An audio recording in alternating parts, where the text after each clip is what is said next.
Rain had fallen in relentless sheets for hours, turning the streets into rivers and the air into a heavy, damp blanket.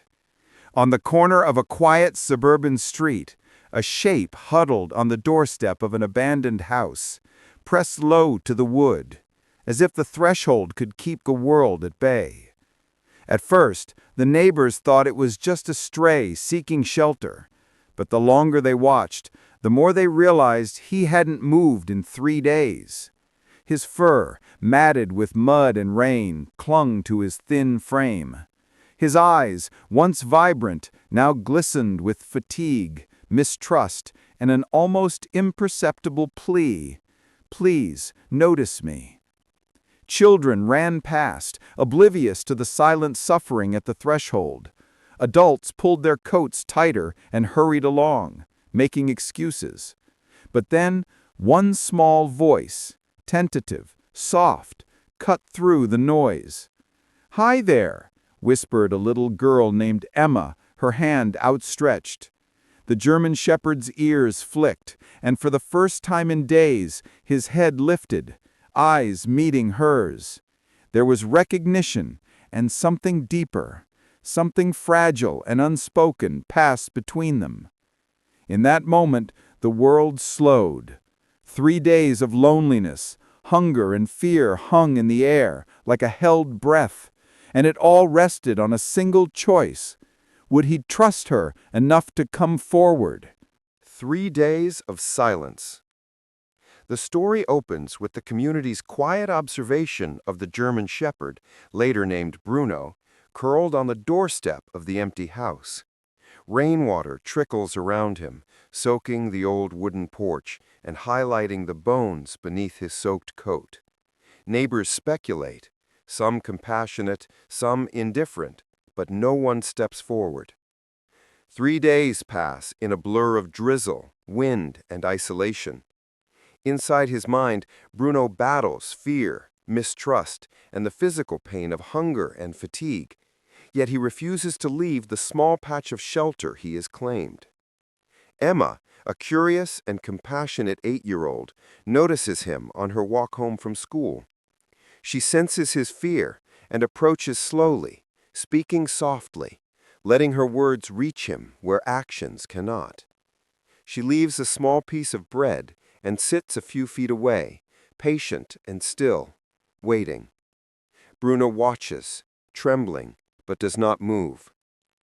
Her presence marks the first ripple in the still waters of his lonely days.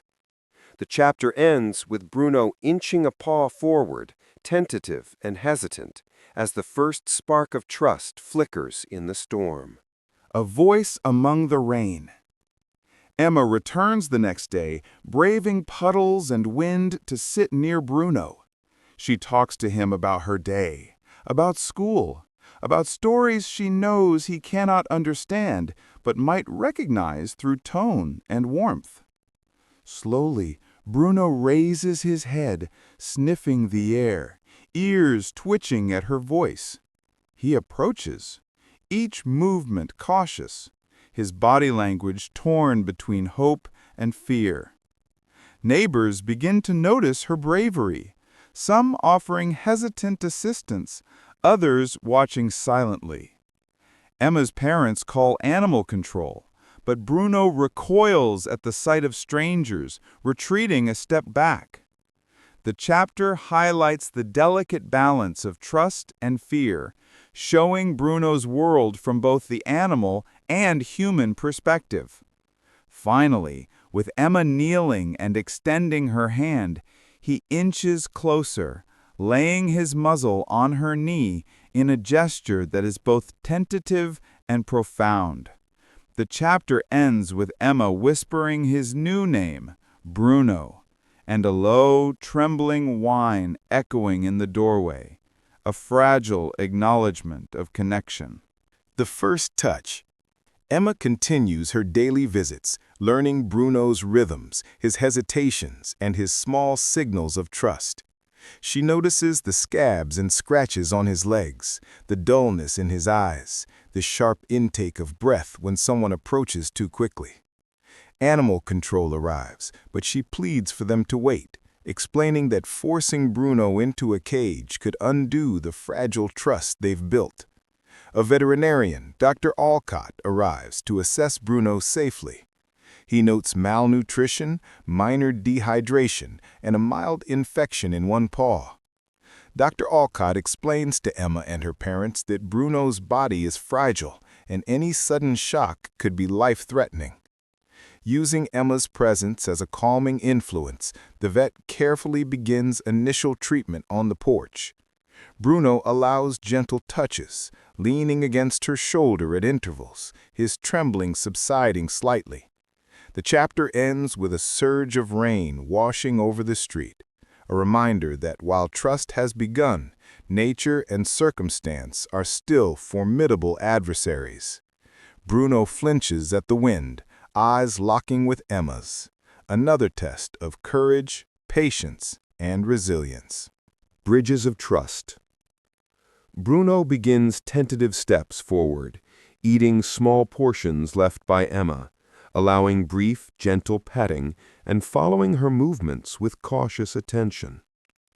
Emma's parents, alongside Dr. Alcott, build a protective perimeter to ensure Bruno can be assessed without overwhelming him. Each day becomes a test of patience, each small victory, a lick of the hand, a wagging tail, a relaxed posture, a profound emotional milestone. Emma and Bruno develop a silent language, a series of small gestures that bridge the chasm of fear and isolation. Yet setbacks arise, a sudden storm, loud thunder, a neighbor's dog barking nearby, each sending Bruno into a temporary retreat. Every setback is mirrored by small miracles, the vet noticing a slight improvement in hydration, Bruno choosing to stay beside Emma despite the noise, or nuzzling her hand with trust. The chapter ends on a cliffhanger, as Bruno flinches violently during a sudden thunderclap, skittering to the far corner of the porch, leaving Emma and the vet holding their breath, fearing that the fragile bridge of trust might finally break. The doorstep no more. In the final chapter, weeks of careful nurturing, daily presence, and consistent patience begin to bear fruit. Bruno eats without fear, allows gentle petting, and even leans into Emma's lap during quiet moments. Dr. Alcott remarks on the remarkable progress for a dog so wary and neglected, citing Emma's voice and calm presence as the key factor in his recovery.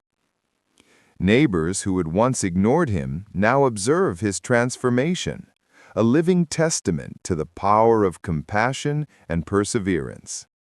Bruno finally steps off the doorstep into a safe space prepared by Emma's family, marking the end of his days on the cold, lonely porch. Yet even in this resolution, small reminders remain. Bruno flinches at sudden noise, lingers near the threshold, a shadow of his past still within him, teaching patience and the fragility of trust. The chapter ends with Bruno resting his head against Emma's chest in the sunlight, eyes half closed, and a soft voice-over reflection that noticing the small, voiceless lives around us, reaching out with patience, can save more than a single life. It can restore faith, hope, and connection in ways no one expected.